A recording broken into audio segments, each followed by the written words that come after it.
হরসুন্দরবাবু একটু নাদুস নুদুস, ধীর স্থির শান্ত প্রকৃতির মানুষ। তিনি কোঁচা দুলিয়ে ধুতি পরেন, ফুল হাতা জামার গলা অবধি বোতাম আঁটেন, কখনো হাত গোটান না। শীত গ্রীষ্ম সবসময় তিনি হাঁটু অবধি মোজা আর পাম্প শু পরেন। তার বেশ মোটা একজোড়া গোঁফ আছে, চুল পরিপাটি সিঁথি। হরসুন্দরবাবু খুব নিরীহ মানুষও বটে। সেদিন মাসের 1 তারিখ। হরসুন্দরবাবু সেদিন বেতন পেয়েছেন। সন্ধেবেলা বাড়ি ফিরছেন।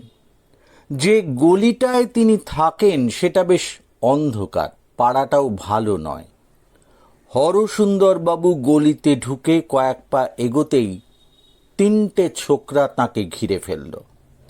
একজন বুকে রিভলভার ঠেকালো, একজন পেটে আর অন্যজন পিঠে দুটো ছোরা ধরল। রিভলভারওয়ালা বলল, চেঁচাবেন না, যা আছে দিয়ে দিন। হরসুন্দরবাবু খুবই ভয় পেলেন। ভয়ে তাঁর গলা কাঁপতে লাগলো। বললেন, প্রাণে মেরো না ভাই, দিচ্ছি। মাইনের পুরো টাকাটা নিয়ে 3জন হাপিস হয়ে গেল। হরসুন্দরবাবু ভয়ে চেঁচামেচি করলেন না, যদি তারা ফিরে আসে। বাড়িতে ফিরেও কারো কাছে ঘটনাটা প্রকাশ করলেন না। ভাবলেন, এই মাসটা ধার কর্য করে চালিয়ে নিলেই হবে। তা নিলেনও হরসুন্দরবাবু। একটা মাস দেখতে দেখতে চলে গেল। আবার 1 তারিখ এলো। হরসুন্দরবাবু আবার বেতন পেলেন। ফেরার সময় যখন গলির মধ্যে ঢুকলেন, তখন আচমকা ফের 3টে লোক ঘিরে ধরল। বুকে রিভলভার, পেটে পিঠে ছোড়া। রিভলভারওয়ালা বলল, যা আছে দিয়ে দিন, চেঁচাবেন না। হরসুন্দরবাবু ফের ভয়ে কাঁপতে কাঁপতে বললেন, প্রাণে মেরো না ভাই, দিচ্ছি। মাইনের টাকাটা নিয়ে লোক 3টে হাপিস হয়ে গেল। হরসুন্দরবাবু এবারও বাড়ি ফিরে কাউকে কিছু বললেন না। ভাবলেন, এই মাসটাও কোনো মতে চালিয়ে নেবেন। কষ্ট হলো যদিও, কিন্তু হরসুন্দরবাবু চালিয়েও নিলেন। ফের 1 তারিখ এলো। হরসুন্দরবাবু বেতন পেলেন। বাড়ি ফেরার সময় অন্ধকার গলিতে ঠিক আগের মতোই 3টে লোক ঘিরে ধরল তাকে। বুকে পিঠে পেটে ঠিক একই জায়গায় রিভলভার আর ছোরা ধরল। একই কথা বলল এবং বেতনের টাকাটা নিয়ে হাওয়া হলো। হরসুন্দরবাবুর আজ চোখে জল। বাড়ি ফিরে তিনি গুম হয়ে রইলেন। রাতে ভালো করে খেলেন না। গভীর রাতে তিনি ছাদে উঠে চুপ করে আকাশের দিকে চেয়ে অসহায়ভাবে ভাবলেন, কি যে করব বুঝতে পারছি না। কাছে পিঠে কে একজন হাই তুলল। তারপর আঙুল মটকানো শব্দ হলো।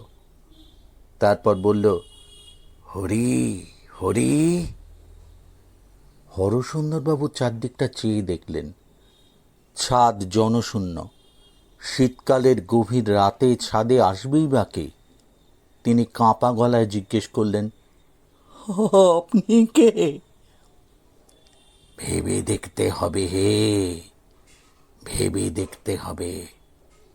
তার মানে? কতবার জন্মেছি তার কি হিসেব আছে? কোন জন্মে কে ছিলুম তা যে গুবলেট হয়ে যাবে বাপ।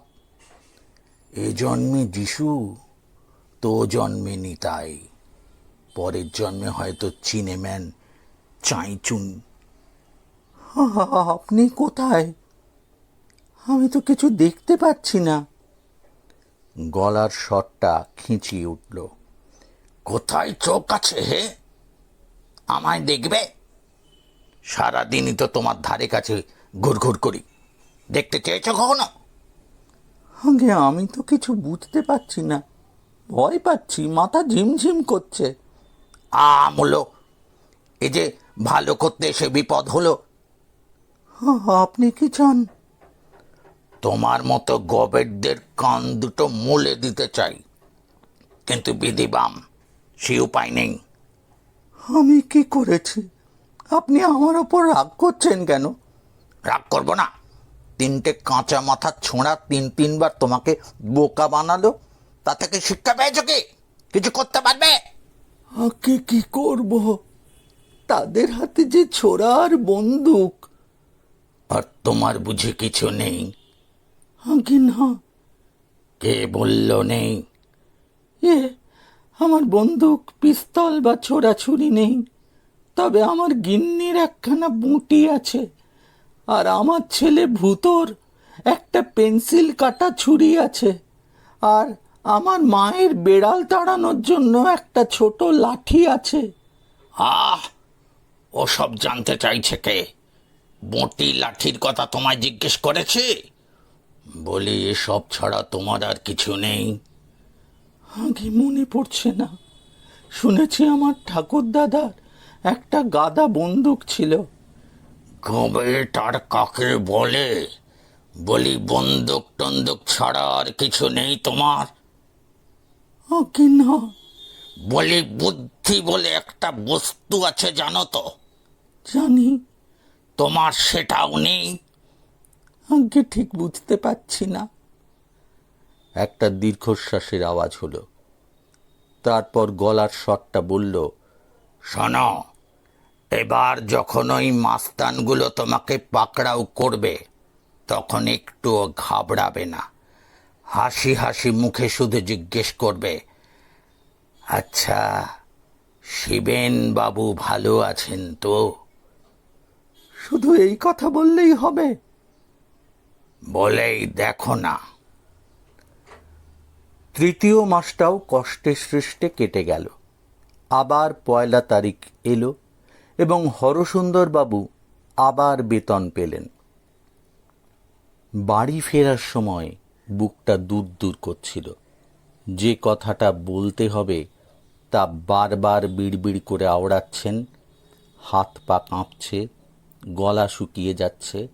গলির মুখে এসে একটু থমকে দাঁড়ালেন। তারপর দুর্গা বলে অন্ধকারে পা বাড়ালেন। কয়েক পা যেতে না যেতেই 3 মূর্তি ঘিরে ফেলল তাকে। বুকে পিস্তল, পেটে আর পিঠে ছোড়া। পিস্তলওয়ালা বলল, চেঁচাবেন না, যা আছে দিয়ে দিন।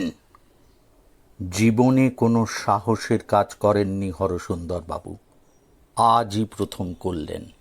জোর করে মুখে একটু হাসি ফুটিয়ে তিনি জিজ্ঞেস করলেন, আচ্ছা, শিবেনবাবু ভালো আছেন তো? ছেলে 3টে হঠাৎ যেন থমকে গেল, আর তারপরে দুধদাত দৌড়ে এমনভাবে পালালো যেন ভূত দেখেছে। হরসুন্দরবাবু খুব অবাক হলেন। এই সামান্য কথায় এত ভয় পাওয়ার কি আছে? যাকে, এবারের মাইনের টাকাটা তো বেঁচে গেল। না, এর পর থেকে হরসুন্দরবাবুকে আর ওদের পাল্লায় পড়তে হয়নি বটে, কিন্তু তাঁর ধাঁধাটা গেল না। এই তো সেদিন তাঁর অফিসের বড়বাবু তাঁকে কাজের একটা ভুলের জন্য খুব বকাঝকা করে চার্জশিট দেন আর কি। হরসুন্দরবাবু শুধু হাসি হাসি মুখ করে তাকে বলেছিলেন, আচ্ছা, শিবেনবাবু ভালো আছেন তো? তাইতে বড়বাবু এমন ঘাবড়ে গেলেন যে সে আর বলার কথা নয়। তারপর থেকে খুবই ভালো ব্যবহার করে যাচ্ছেন। সেদিন বাজার থেকে পচা মাছ এনেছিলেন বলে হরসুন্দরের গিন্নি তাকে খুবই তুলোধনা করছিলেন। হরসুন্দরবাবু তাঁকেও বললেন, আচ্ছা, শিবেনবাবু ভালো আছেন তো? গিন্নি একেবারে জল। হ্যাঁ, হরসুন্দরবাবু এখন খুবই ভালো আছেন। কোনো উদ্বেগ অশান্তি নেই। বিপদ দেখা দিলেই তিনি শুধু বলেন, আচ্ছা, শিবেনবাবু ভালো আছেন তো? মন্ত্রের মতো কাজ হয়।